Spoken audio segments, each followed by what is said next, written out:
good morning.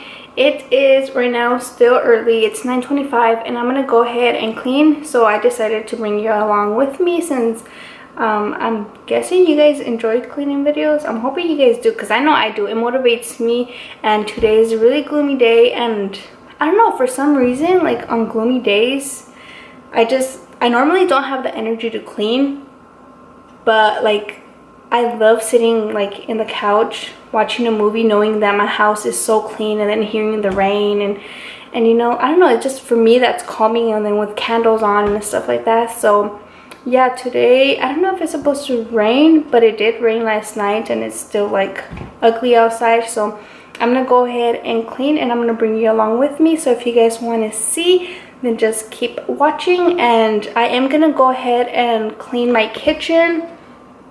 I'm gonna clean my living room, my dining room.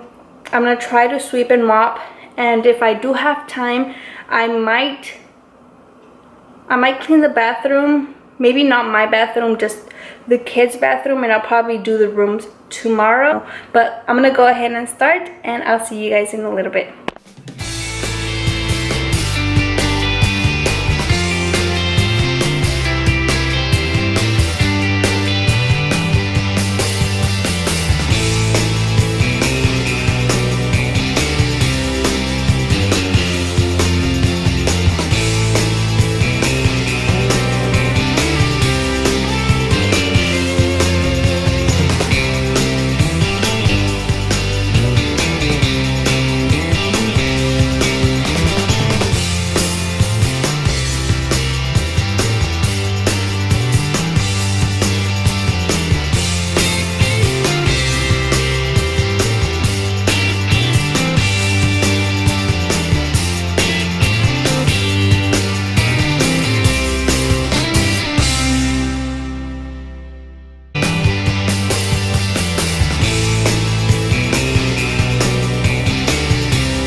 The Method All-Purpose that I bought at Target, and I did finish it. I'm all out, and I'm gonna go ahead and show you what I put in here, and it works really good. Well, at least for me. I put the Pineland Max Aromas, and this smells really good, and I bought this at Dollar Tree, and it says it's a multi-cleaner for kitchens, floors, bathrooms, and toilets. And I really love to use this in my kitchen because it smells really good, and I'll use it in the bathrooms as well and on my floor when I'm gonna mop, and it smells amazing. I also put the LA's Totally Awesome, and this says it's a all-purpose concentrated cleaner, and it degreases spots, removes. So I go ahead and put this for like the grease, my kitchen and all that stuff, like if there's grease, and it works really good. So I just I mostly put this maybe half and half. I'll put half water and then the rest half of this, and maybe just, I don't know, I don't even really measure it. I just pour a little bit and then I shake it and then I use it, and it smells really good and it works. I just cleaned my sink with it and it works amazing. So just a little tip, you guys, if you guys ever run out and you guys don't want to repurchase it or something. And I also found this one, and it's bigger at Walmart, and it's only like $1.90 something, so less than $2, and it's huge and it smells amazing. You guys, if you guys haven't tried it, go to the stores and at least smell it before you buy it, but it smells really good. But yeah, just a little tip, you guys, what I do to clean.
I'm finally done, you guys, and if you guys been watching me, you guys know what I like to do at the end of to spray my couch and pillows and blankets with this. And right here I just have some fabric softener with water, and then I just go ahead and like to spray my couch, and again, like I said, my pillows, my blankets, and I also spray my carpet just because the kids do like to play on the floor, and I want it to smell good and, you know, just be clean. So yeah, that is all that I did. I did end up cleaning the bathroom, both bathrooms. My camera had died, so while I charged it, I was like, oh, I'm just gonna go ahead and clean the bathroom. So I did clean that. I cleaned the living room, the kitchen, and the dining, and all I need is just bedrooms. And my kids do clean their rooms, so I'll probably just go in there and vacuum and tidy up a little bit. And then my laundry is the one that needs major help right now. But yeah, that is all. If you guys liked it, please give me a thumbs up, subscribe, and I'll see you guys in my next video. Bye guys.